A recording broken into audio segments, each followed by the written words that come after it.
When I think of the year that's just gone, I'm going to always think about how much growth went on. I think that this is the year that I matured the most. I turned 27. I kind of confronted the fear of growing older, which I'd never felt before as a second oldest child. But I would say that this is the year that I had to confront the feeling of discomfort the most. I had to kind of reconcile different parts of myself. I had to be confronted with the things that were holding me back, the areas of my life where I wasn't being the most honest with myself, and also the blind spots that I had, which, as somebody who considers himself quite self-aware, that almost creates far more blind spots than somebody who maybe doesn't really think of themselves in that way. I would say that there were some issues that I didn't even know that I had.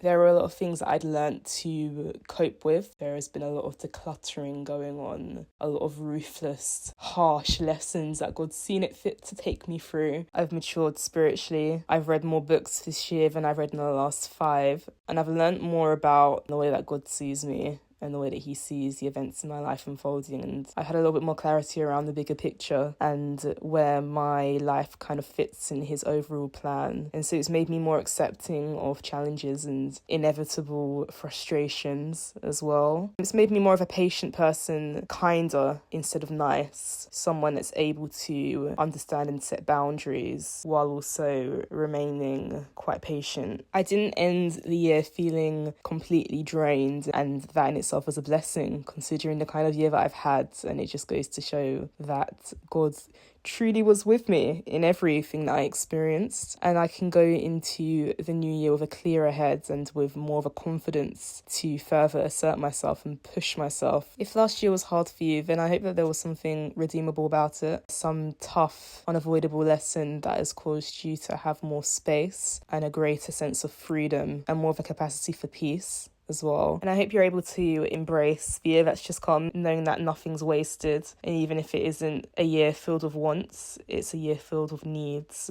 Let's just remain hopeful and optimistic regardless.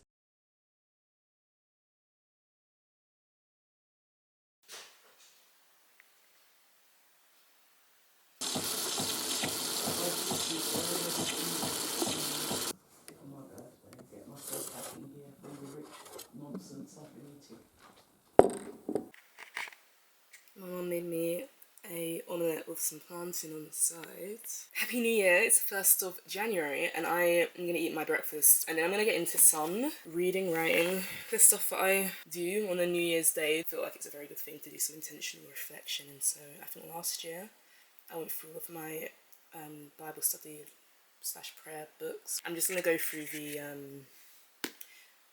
one for last year. There is another one, so this one, first of all, it's like an adapted sort of diary, one I brought in 2020 that I kind of filled the first few pages of and then just never really went back to it, and I kind of wrote 2026 on the front, which is when I expect to finish this book because there's still a lot of pages left, but I started this one I think in April, and so I don't know whether one for the first couple of months of the year is gone. And I also have a few things in my notes up on my phone as well. I was very good last year at documenting like things as they were happening, and so I've got a lot to go through essentially, just to kind of take stock of how far we've come. Also got my actual diary here. Now I also have this nondescript book, which is actually The Horse and His Boy, which I think is like the 3rd book in the Narnia series, but I like this one a lot, so I think I'm going to read this one, spend the day reading this one. And I don't really have anything else on the agenda today, so I can really just sit here and just read. This was my mum's collection, so it's been in the family for maybe 50 years, maybe a little bit less, so for that it's in quite good condition. But yeah, I'm going to eat my breakfast.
snowed recently, and now, because it's so cold, it's preserved that snow. It hasn't snowed since, but the snow is essentially ice now. And I've nearly slipped over a couple times. This is our first sit down for the new year. It is the 4th of January, I believe. It is Sunday afternoon.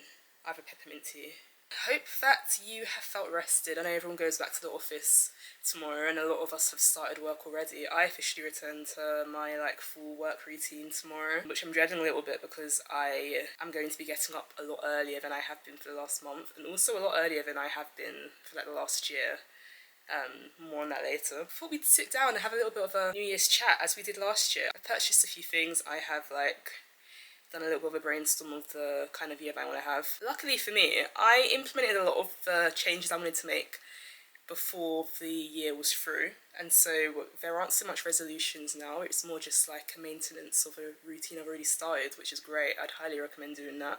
If you have lifestyle changes you want to make, just make them in November, and there's not that pressure, nervousness and anxiety around starting something to tie it in with the symbolism of a new year. Without rambling on, I'm going to put my peppermint tea down. Holland & Barrett's is like a health store. It has a lot of niche sort of vitamins and supplements and herbal teas and things like that. They opened one up right around the corner from my house and I hadn't really been in there, so I went there. I went to the energy aisle, or the energy section, because the store's not massive. I'm trying to start my days at around 6 o'clock. I just didn't like how fine I was cutting it to deadlines last year. I was making my deadlines, but I was it was always a race against the clock, and I always just felt unnecessarily stressed by the end of every writing deadline, or by the end of every essay or devotional or video content or whatever it was I was doing. So if I start my days earlier, the hope is that I just have my weekends pretty much free and everything done well in advance. So that being said, the first thing that I picked up when I was in there, I brought turmeric, ginger and lemon tea. The key to having a good morning routine is to obviously romanticize it to a certain extent. Having a herbal tea in the morning with maybe a candle lit as well, as you're starting an early morning of focused work. Obviously I'm going to be doing some writing at that time for a couple of hours before I actually start my job, and then also some Bible studying as well. This is going to help me do that. I also brought these Korean ginseng tea sachets. I only got 2 because I've never had them before. My mum said she used to drink them when she was around my age, and they're supposed to help with energy. Now, I always take those sorts of claims with a little bit of a pinch of salt. I don't know how effective it's going to be, but again, it's for the vibes. You wake up, you try a tea you haven't tried before, suddenly you're not so focused on being so tired. So I brought 2 of them. If I like it, I'll just go back and get a few more. It was only I think it was 60p per sachet, so not too bad. I also brought some Barocca, which is, I think these are more for hangovers or just late nights. You've had a late night, you wake up in the morning, you need something to it's essentially an electrolyte. Restores some hydration to your body, and it also gives you a little bit of an energy boost, or at least a sense of an energy boost. We're gonna see. I think on days that I just feel, because I'm really trying to I'm trying to stick to the early morning start. So even if I've gone to bed at a bit of a silly time the night before, I'm going to be up at 6 o'clock. I brought myself a handful of ginger shots from Lidl. Ginger shots from Lidl are £1 per shot, which, if you know the general pricing for ginger shots, is not bad at all. So I brought a couple of those to kind of start the week. Monday, obviously it's Sunday today. I brought 2 mini versions of my favourite candle of all time, which is a Superdrug candle called New Linen, and it has notes of citrus, lavender and musk. I always light it when I've cleaned my room because it just is the cherry on top of a very clean space. I brought a lot of stuff in the Black Friday sale I didn't actually go through on camera anyway. I brought myself a new set of brushes which came with this really nice bag. It's from Morphe, and so I just decanted all my makeup stuff from my old makeup bag and just put it all in here, and it just about fits everything. Doesn't fit my face powder, but I suspect if I'm travelling I will just put my face powder loose in my suitcase anyway. Brought myself a new binder from WH Smith. They've changed the name of it now. It's called TG Jones or something like that. But I brought myself a massive yellow binder for some writing projects I'm doing this year. I think this is going to help me to get back into some projects I haven't looked at for a while. I also brought 2 new jumpers. I've literally got my rack here, so I'm right next to them. The first one is this, ooh, just shut my camera. The first one is this red jumper. It's got a V-neck, can't really see it. relatively thick. Love the colour. Love this bright shade of red. Got it from ASOS. And then the second one is this navy. It's got like a thick sort of neckline on it. Not as thick, but love the colour. What else am I going to do today? I've got some homework that I need to do for my acting class, which I go back to next week. And I'm just going to chill. It's Sunday. We've got a lot on our plate starting tomorrow, so I'm going to chill, have an early night, I think.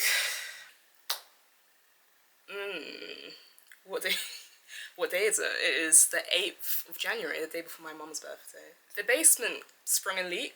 I'm not sure what happened. I think there was like a pipe that became loose or something. We found loads of my grandma's old things. She had loads of hats. She loved the hat and scarf set. And so I'm wearing all of my grandma's hats today. It has like a knitted middle, but you can't really see it. It just looks like a fairy headband. I remember when those were like a thing. Well, they still are, but they had a moment when I was in secondary school, I think.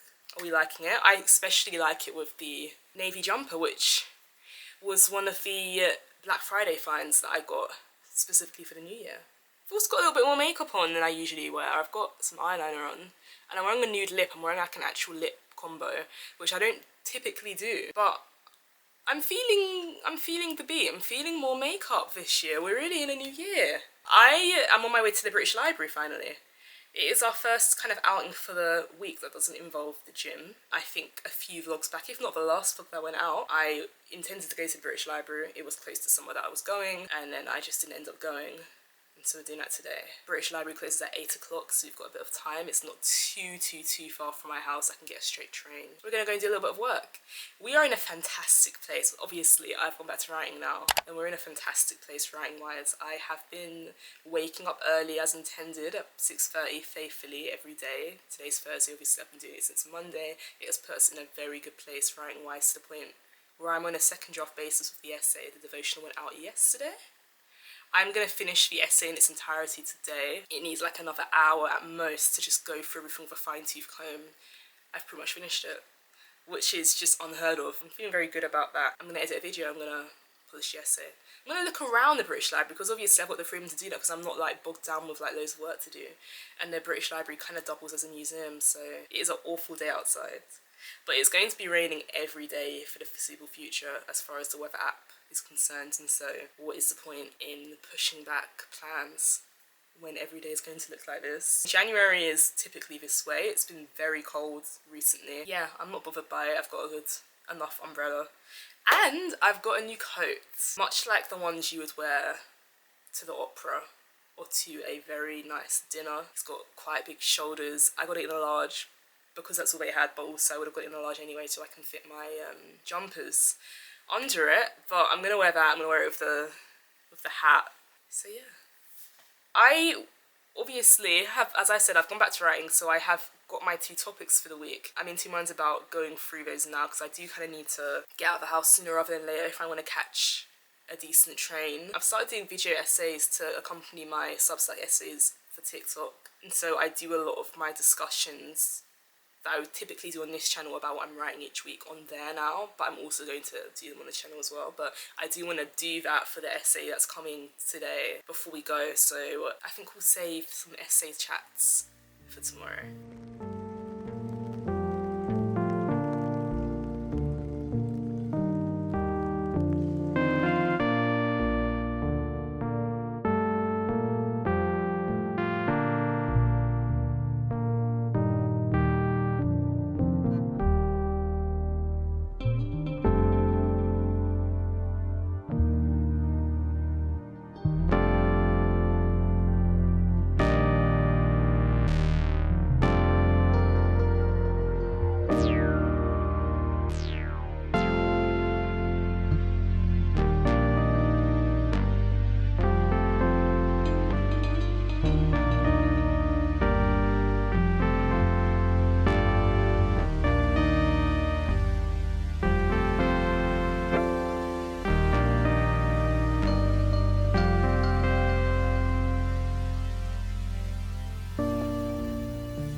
And it's tired. It's always so windy on this road, so apologies if you can't even hear me, but I just got out of my drama class, first drama class of the week.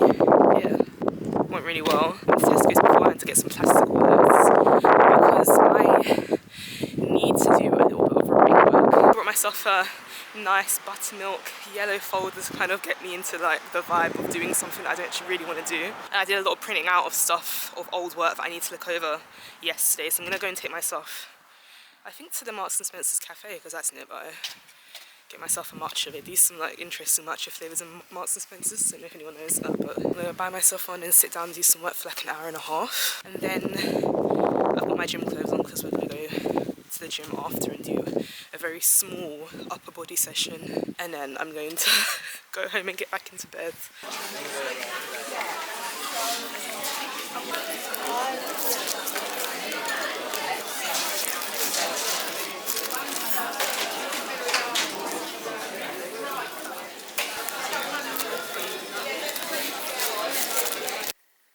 I feel we're very close. I feel like you're very in my grill, but there is a technical reason as to why. I'm trying to use my head to block out the window behind me. If my face or my head isn't over it, then it's just going to mess with the lighting. Anyway, Sunday afternoon it is. Church is over.